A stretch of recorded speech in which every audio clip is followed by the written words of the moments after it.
말씀에서 우리는 모세의 간절한 기도를 만나게 됩니다. 주의 목전에 은총을 입었으면 이란 말을 오늘 짧은 말씀에 5번이나 모세가 하고 있습니다. 이것은 어떤 가정이 아니라 하나님 앞에 다짐하는, 하나님이 나에게 은총을 베푸셨으니, 은총을 입게 하셨으니 나를 도와달라라고 그렇게 기도하는 것입니다. 오늘 말씀의 배경은 모세가 그 자신이 무엇을 잘못해서 당하는 그런 고통이나 애통이 아니라, 모세가 그 시내산에서 율법을 받고 그 둘판의 말씀을 받아 내려오는데 그 시간을 참지 못하고 이스라엘 백성이 금부치를 모아서 금송아지 우상을 만드는 그 일을 보고, 이 일로 끝내 하나님의 진노가 있어서 하나님의 그 제사장 지파인 레위 지파를 들어서 3,000명을 죽이고 그런 어려운 일을 당하는 그 가운데서 모세가 하나님 앞에 드리는 그러한 지도자의 기도라고 할 수가 있습니다. 나를 홀로 보내지 마시고 나와 함께 보낼 자를 지시해 주시옵소서. 그리고 주의 길을 알려 주시옵소서. 그리고 주의 영광을 보여 주시옵소서. 그리고 우리와 친히 함께 해 주시옵소서. 이렇게 모세는 기도하고 있는 모습을 볼 수가 있습니다. 이 기도를 보면 잠시라도 하나님을 쉬게 하지 않는, 정말 하나님 멈춰 계십니까? 머물러 계십니까? 하나님 주무시고 계십니까? 다시 깨우는 그런 마음이 드는 그러한 애통함이 있는 기도입니다. 우리가 이 양재천에도 가보면 잉어도 있고 또 오리도 있는데 어떨 땐 가만히 서 있죠. 물이 흘러가든 말든 가만히 서 있어요. 죽은 듯 합니다. 금붕어에 거기 우리가 금붕어들도 보면 가만히 서 있는 거 보면 그게 또 톡 유리를 또 때려 보면 또 막 움직이고 살았는가 확인하는 것이죠. 밤에 보면 오리들이 가만히 있어요. 근데 그림 속에 있는 것 같아요. 그래도 또 그래서 이제 사람들이 조급해서 막 소리도 내보고 그냥 깨끗거려 보고 이러면 또 움직이고, 그럼 살았구나. 하나님도 보면 죽은 듯 계실 때가 많아요. 우리가 보기에 가만히 공기도 안 흔들리는 것 같아요. 하나님이 계시다면 뭔가 요동치고 하나님이 계시다면 뭔가 급전이 있어야 될 텐데 가만히 아무 미동도 없는 그럴 때가 있어요. 그럴 때는 우리가 또 찔러보고 또 찔러보고 하는데 그때도 급히 반응하지 아니하시고 또 여전히 가만히 계시는 그럴 때가 우리에게 없잖아 있어 보입니다. 하나님은 큰 번개를 내시지만은 우리 눈에는 담을 수가 없습니다. 하나님은 큰 우레와 천둥을 내치지만은 우리 귀에 하나님의 음성을 다 또 담을 수가 없습니다. 우리 인생의 누르노는 하나님을 다 안을 수가 없습니다. 우리가 하나님을 다 볼 수 있다면, 다 들을 수 있다면 그 하나님은 결국 우리 속에 갇히는 우리가 만든 하나님 우상일 뿐일 것입니다. 어떻게 보면 우리가 보기에 가만히 계시는 것 같아도 움직이고 계심으로, 우리의 귀에 안 들리도 말씀하고 계심으로 여호와가 여호와신 것입니다. 우리는 그저 들을 만한 그 많은 음파 중에 가청 주파만 들을 수 있고, 우리가 본다는 것은 그저 빨주노초 파남보 7색깔 가시강선만 볼 수 있고, 우리가 맛보는 것도 쓴맛, 단맛, 신맛, 그러한 짠맛, 겨우 4가지 혀가 맛보고 그렇게 우리가 배우지 않습니까? 우리 인간이 많이 담고 많이 생각하고 많이 보고 많이 듣는 것 같아도 사실 참지 않는 것이 우리 인간인 것입니다.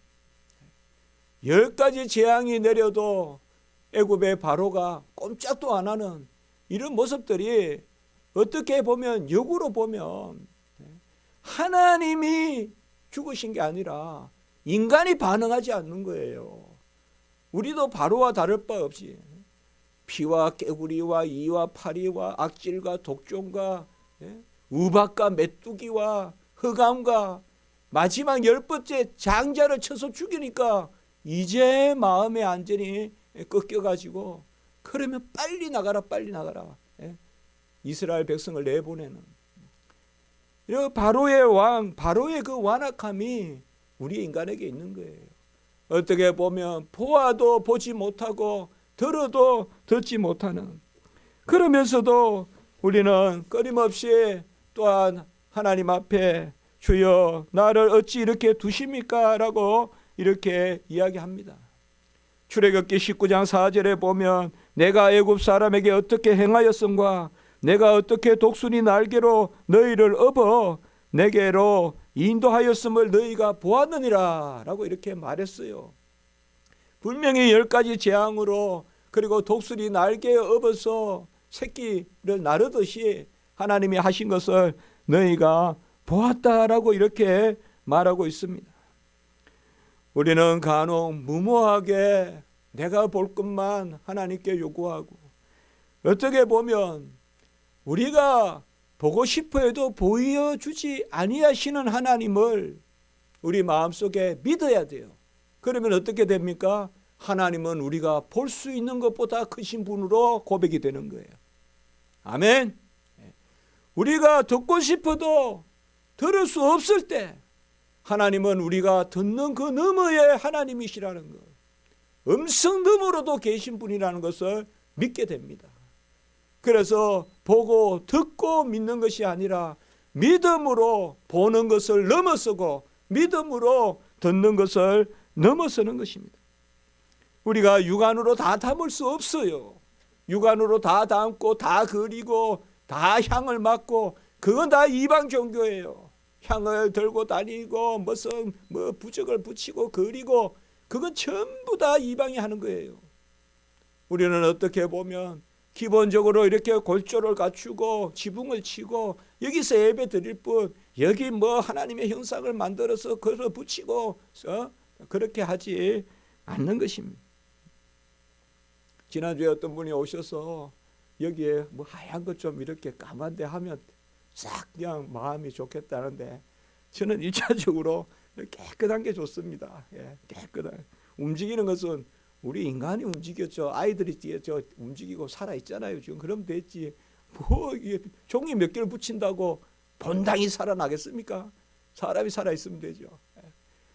바로 하나님은 그 자신으로는 오늘 말씀에도 보면 20절에 내 얼굴을 보고 살 적 없다 이렇게 이야기해요. 이게 맞는 말씀이거든요. 우리 인간의 연약함이에요. 우리가 하나님의 얼굴을 직접 보면 어떻게 살아요? 하나님이 만든 태양의 비단줄기도 직시하지 못하는데 어떻게 천지 만물의 조물주를 우리가 마주 보려고 감히 나서겠어요? 예수 그리스도 이 땅에 오셔서 육신을 취하신 가운데 그를 통하여 하나님의 어떠하심을 보여주시는 그것으로 우리가 겨우 볼 뿐 어떻게 우리가 하나님을 직접 보냐?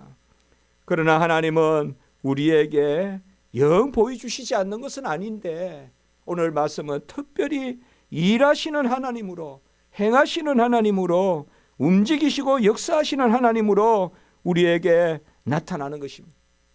사도행전 17장 28절에 보면 그가 우리 안에 살며 기동하며 있느니라. 살며 기동하며 있느니라. Living, moving, being.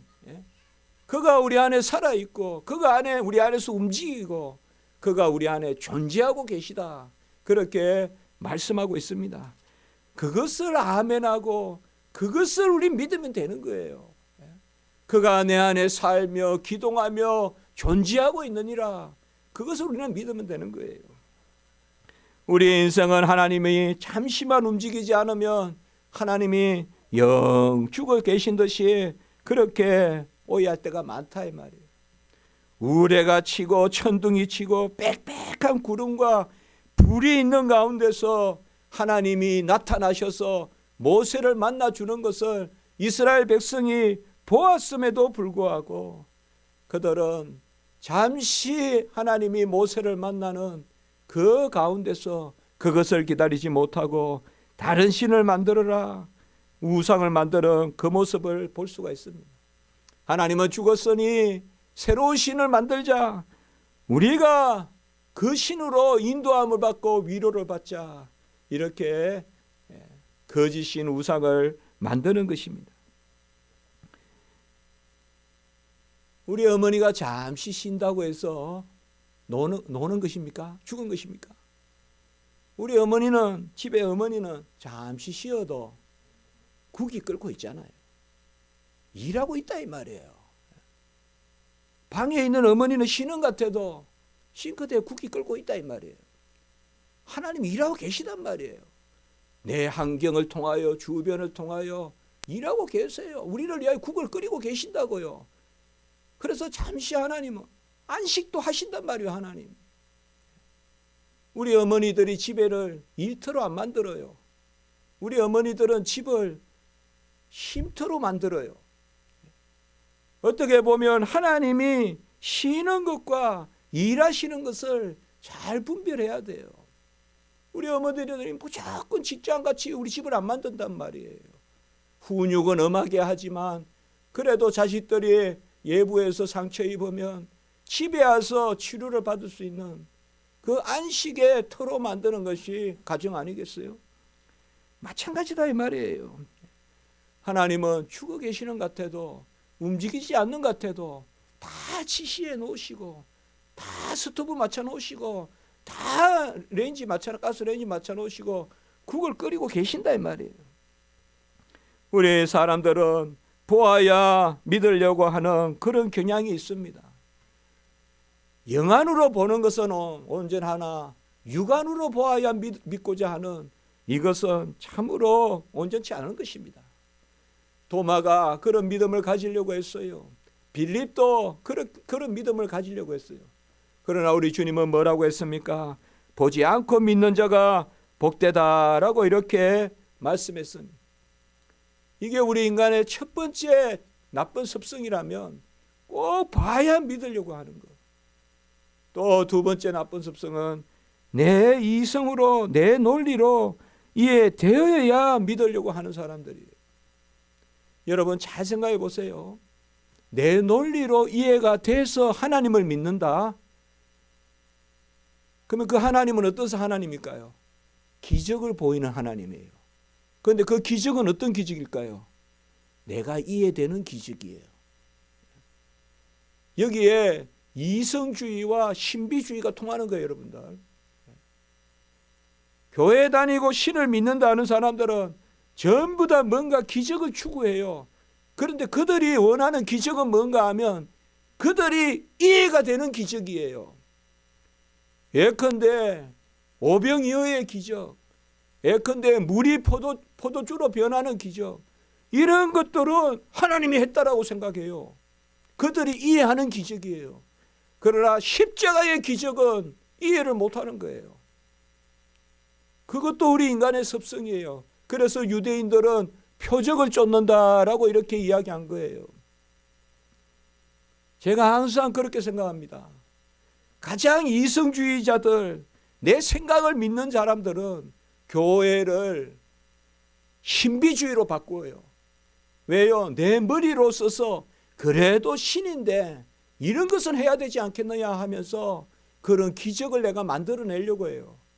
그래서 하나님이 그런 걸 안 하면 하나님은 기적이 없으신 하나님이고 이런 교회는 능력이 없는 교회고 그렇게 만들려고 하는 거예요. 인간이 이해되는 그 기적만이 하나님의 살아계심을 보여준다라고 말하는 거, 그것이 바로 신비주의예요. 그것이 바로 열광주의예요. 그것이 바로 광신주의예요. 우리는 그런 게 아닙니다. 우리는 여호와께 맡기고 내 논리를 넘어서서, 내 생각을 넘어서서 그 너머에 계시는, 내 시각을 넘어서고 내 청각을 넘어서고 내 촉각을 넘어서서 계시는 그 하나님을 우리는 믿는 것입니다. 우상은 바로 그러한 거예요. 우상을 섬기는 사람도 다 하나님을 믿는다 해요. 그들은 어떻게 보면 더 잘 믿는 것 같아요. 신비를 추구하고 이런 것이 있으면 하나님이 계시고 막 이런 걸 엄청 만들어내요. 그러나 결국 그들의 결론은 뭐냐? 우리 생각 안에 하나님을 가두는 거예요. 오병이어의 기적이 없으면 하나님을 죽었다고 하는 거예요. 예수님이 예루살렘에 들어왔을 때 그런 기적을 안 보이니까 그저 생각만 하면 화살이 날아가고 마음 먹으면 그냥 붕 날라서 담을 튀어넣고 그러한 메시아인 줄 알았는데 그저 무기력하게 때리면 맞고 그저 그 이방의 빌라도 앞에서 제사장들 앞에서 무릎 꿇고 도수장의 양과 같이 잠잠하게 어찌 저런 분이 메시아냐. 예수님은 그저 무능해 보이는 것 같아도 그게 바로 능력이다. 십자가에 미련한 것이 우리의 능력인 것입니다. 우상은 보려고 만드는 거예요. 우상은 나를 만족시키려고 만드는 것입니다. 그런데 보려고 만들므로 보지 못하게 되고, 잘 아셔야 돼요. 보려고 만들면 보지 못하게 돼요. 우상이 우리의 눈을 가린다 이 말이에요. 진정한 하나님은 보지 않고 계속 그림만 보고 있고 계속 형상만 만지고 있고 그런 것이 바로 우리 인간의 모습인 것입니다.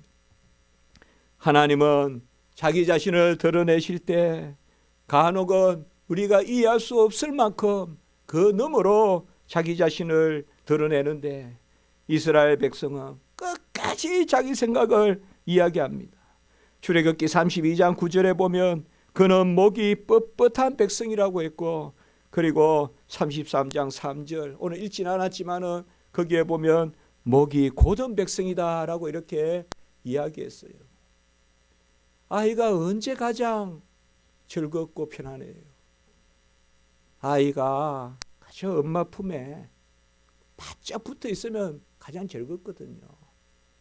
그래야 엄마가 또 좋은 데도 많이 데리고 가고, 아이가 목을 꼿꼿이 세워서 되겠어요? 그 가다가도 돌아와요. 가다가도 돌아온다고요. 이스라엘 백성은 목이 뻣뻣한 백성이요 목이 고든 백성이다. 입으로는 이야기를 하는데 목으로는 안 넘어가는 거예요. 심령으로는 안 들어가는 거예요. 말로만 여호와를 인정하지 그 목이 뻣뻣해서 굳어서 도무지 여기 뭐 하나 신령한 게 내려가지를 않는 거예요. 전부 여호와에 갇혀서 있는 거예요.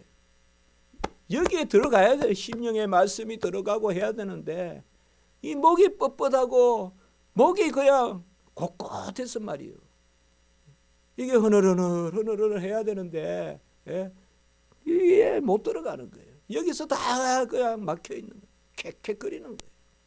이게 우리의 영적 상태, 이게 이스라엘의 영적 상태다. 내 생각으로 내가 옳아야 옳고 내가 좋아야 하나님도 좋은 것이고 그것이 아닌 것입니다. 특별히 하나님이 다른 계명보다 우상의 계명에 대해서는 이를 이기며 어기면 3, 4대까지 벌을 내린다고 하시고 하나님이 나는 질투하는 하나님이다 라고 이렇게 말하고 있지 않습니다. 우리의 신앙 고백은 교회 중심, 말씀 중심, 하나님 중심 그러한 성도의 삶을 이야기하고 있습니다. 하나님 중심으로 살고 말씀을 붙들고 그리고 교회에서 우리가 살아가는 이런 것이 우리가 목을 끓는 것입니다.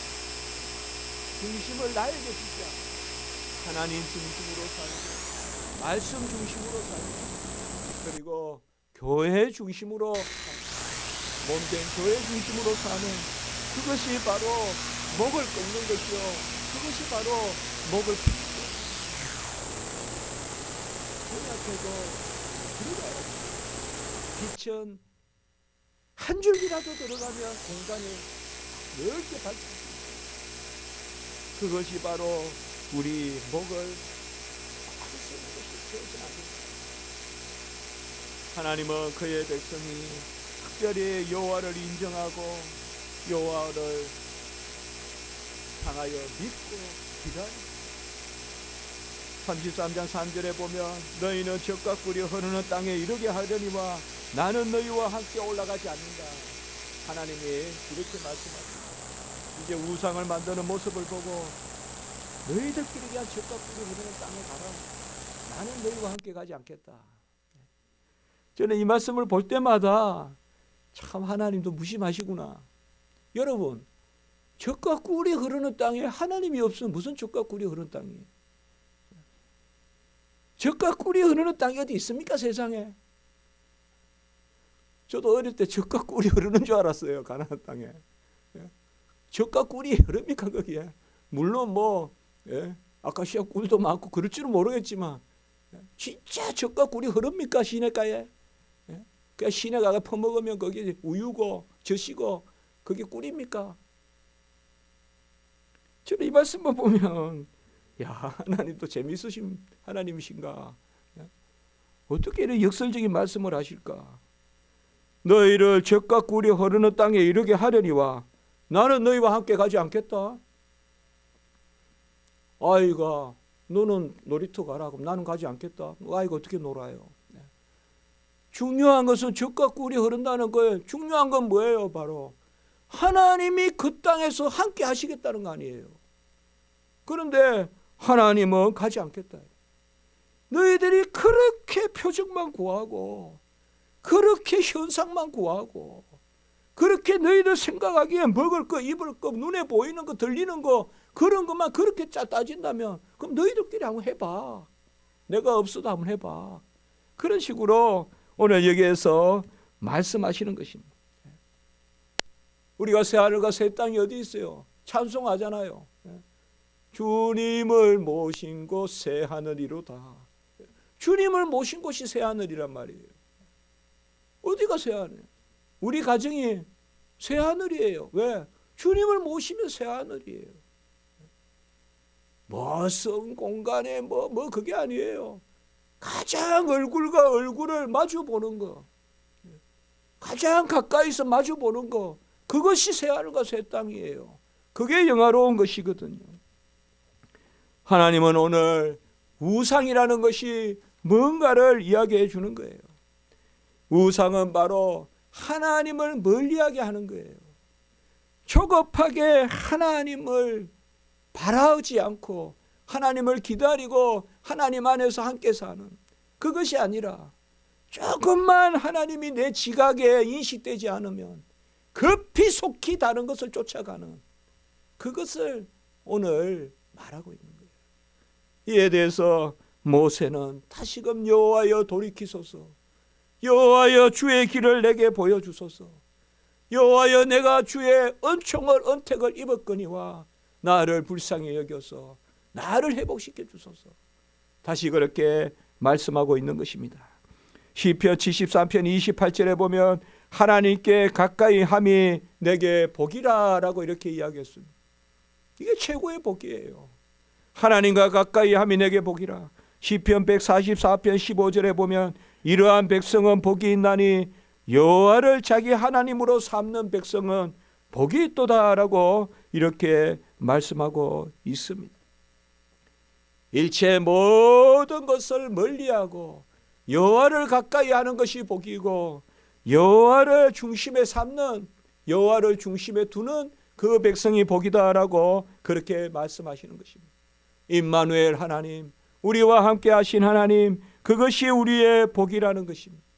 성경은 다른 데서, 땅에서, 어떤 물건에서 기업을 찾지 않습니다. 시편 16편 5절에 보면 여호와가 나의 산업과 내 잔의 소득이시고 나의 분깃을 지키나이다 이렇게 말하고 있습니다. 우리 재산이라 이 말이야. 여호와가 여호와 계시고 또 다른 것이 존재하고 하는 것이 아니라 천지 만물을 지으시고 모든 것을 온전케 하시는 여호와가 나의 산업이시고 나의 잔의 소득이시고 내 분깃을 지키는 자이다 라고 이렇게 말씀하고 계시는 것입니다. 오늘 모세의 기도는 12절 13절에 보시면 이 모세가 얼마나 간절하게 여호와께 붙들려 있는가. 아까도 말씀을 드렸지만은 주여 여호와여 나에게 은택을 나에게 주시지 않았습니까? 주의 목전에 은총을 입지 않았습니까? 계속 그 이야기를 5번이나 하고 있습니다. 여호와여 나에게 은총을 목전에서 베푸셨사오니 주의 길을 알게 해달라고 기도합니다. 젖과 꿀이 흐르는 땅에 절대 혼자 올라가지 않겠습니다 라고 이렇게 또한 고백합니다. 하나님이 나와 함께 가셔야 된다. 내가 혼자는 젖과 꿀이 흐르는 땅에 가지 않겠다. 모세는 바로 이 신앙의 본질을 깨달은 것입니다. 여호와가 없는 젖과 꿀이 흐르는 게 뭐가 필요가 있어요? 주님이 나에게 없는데 무슨 재물이 그렇게 귀하겠습니까? 나와 함께 갈 자를 보내달라, 주를 내게 보내달라 이렇게 이야기합니다. 오늘 모세가 기도하는 함께 갈 자는 누굴까요? 하나님이 나타나셔서 우리와 함께 동행해 주시는 그 구름기둥 불기둥은 누구실까요? 우리가 갈 때 만세반석을 열어서 우리를 잠시 숨겨주시고 주 손으로 덮으시는 그분은 누구실까요? 우리가 찬송을 드렸지 않습니까? 반석의 물이시여 구름기둥과 불기둥이시여 바로 살아계신 하나님, 그가 보내셔서 우리와 함께 하시고 우리의 길의 동행자가 되시는 예수 그리스도, 그 기도를 오늘 모세가 드리고 있는 것입니다. 삼위일체 하나님, 성부, 성자, 성령, 바로 성부 하나님께 성자 하나님의 동행을 기도하고 있는 것입니다.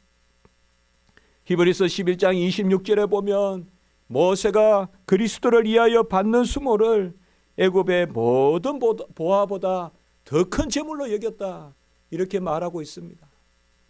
모세는 바로 예수 그리스도를 바라고 있는 것입니다. 이것이 바로 모세의 신전의식입니다. 모세가 하나님 앞에서 살았다는 것입니다.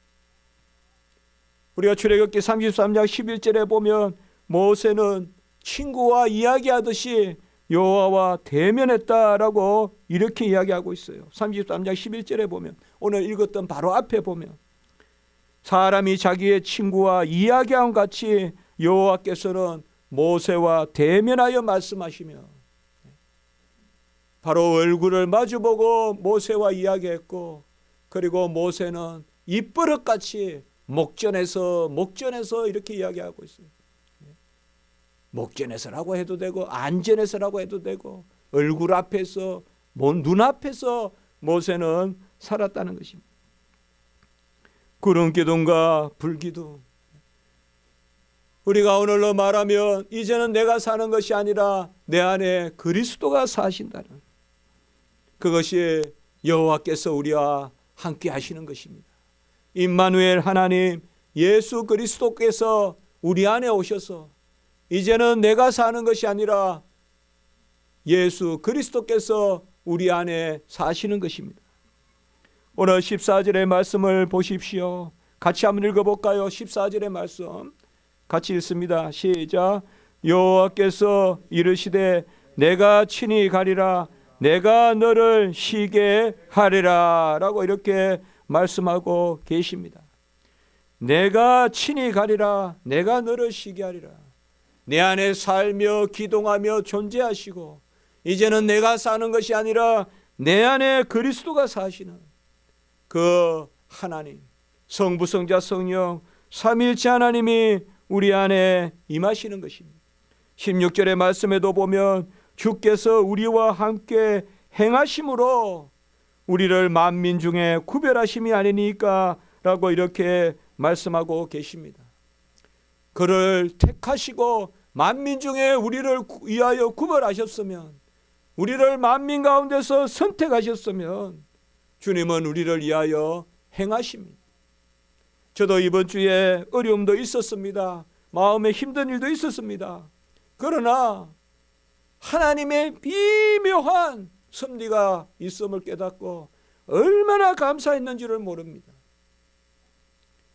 제가 이번에 겨울에 우리 이 교회 예배당 조금 미약하지만은 돕는다고 그렇게 종일 와 있을 때, 그때 하나님은 환난을 피하게 해주신 거예요. 어려움을 피하게 해주신 거예요. 하나님이 그 시간에 여기 있어서 하나님이 실족지 않게 해주신 거예요. 제가 무슨 일이라고 구체적으로는 말씀드리지 않겠지만은 하나님이 미묘하게 내가 너를 구별하였음이라 주께서 우리와 함께 행하심으로. 하나님은 살아계세요. 우리는 자녀들의 걸음을 주장할 수가 없어요. 아무리 요새 자녀 열심히 본다고 해도 우리가 자녀들 다 볼 수가 없어요. 그래도 길 가다 보면 아이들 뛰어다니고 길 가다 보면 섬찟섬찟 놀랄 때가 있어요. 우리가 자녀들 막을 수가 없어요. 그러나 하나님이 구별한 백성은 하나님이 붙들어 주시는 것입니다. 여호와 하나님은 쉬지도 아니하시고 주무시지도 아니하시고 조시지도 아니하십니다. 하나님은 구별된 백성을 위하여 언제나 살아 계십니다. 다만 우리가 하나님을 우리의 이성에 가두어서는 안 되는 것입니다. 내가 생각하는 대로 하나님을 조종하고 내가 생각하기에 좋을 때는 좋고 싫을 때는 싫고 이거부터 버려야 돼요. 잠잠히 여호와를 바라라. 잠잠히 여호와를 바라라. 슬플 때도 슬픈 대로, 기쁠 때로 기쁜 대로 여호와를 잠잠히 바라면 여호와의 행사가 놀랍고 기이하여 우리에게 큰 역사를 드러내는 것입니다. 기독교 역사상 가장 어려울 때가 산업혁명기예요. 산업혁명기, 과학혁명이 일어났을 때 사람들이 모든 것을 인간의 법칙으로 생각하고 하나님도 이성에 가두어야 된다. 이성적인 하나님만이 하나님이다. 그것을 역사적으로 이신론이라고 그래요. 이신론. 이성에 맞는 신만이 신이다 이거예요. 그게 이신론이라는 거예요. 영국에 산업혁명 때 그때 이신론이 있어서 그때 교회가 많이 힘들었어요. 하나님은 운명의 하나님이 아니에요. 사람들을 가지고 그리스 로마 신화 나오듯이 운명이라는 것을 던져놓고 장난을 치듯이 하는 그런 하나님이 아니에요. 하나님은 한가하게 쉬고 계신 하나님이 아니에요. 저기 시계와 같이 배터리가 있으니까 자동으로 돌아가는 거 아닙니다. 저 시계에 초점 하나도 하나님이 움직이시는 것입니다. 우리 인간은 자연이다라고 말하지만은 하나님은 우리를 볼 뿐만 아니라 손으로 움직이시는 것입니다. 같이 합니다. 하나님의 섭리는 그의 손에만 있는 것이 아니라 죄송합니다. 그의 눈에만 있는 것이 아니라 그의 손에도 있다. 우리를 보고 감찰하시고 판단하시고 너 잘못했어, 너 잘했어 눈으로만 하시는 분이 아니라 손으로 일하시는 분이라는 것입니다. 하나님은 내 속에서 일하시고 내 옆에서 일하시고 내 너머에서 일하시고 내 주변을 정리하시고 공기조차 사로잡으시고 하나님이 모든 일을 하시는 것입니다. 오늘 17절 말씀을 보십시오. 내가 이름으로도 너를 알미로다. 내가 이름으로도 너를 알미로다. 우리 여호와는 제 이름을 압니다. 이 서울에서 제 이름을 아는 사람 몇 명이나 있겠어요? 도로 다닐 때 제 이름 불러줄 사람이 몇 명이나 있겠어요? 그러나 걱정하지 마세요. 여호와 하나님은 내 이름을 기억하고 계세요. 여호와 하나님은 내 이름을 기억하고 계시다 이 말.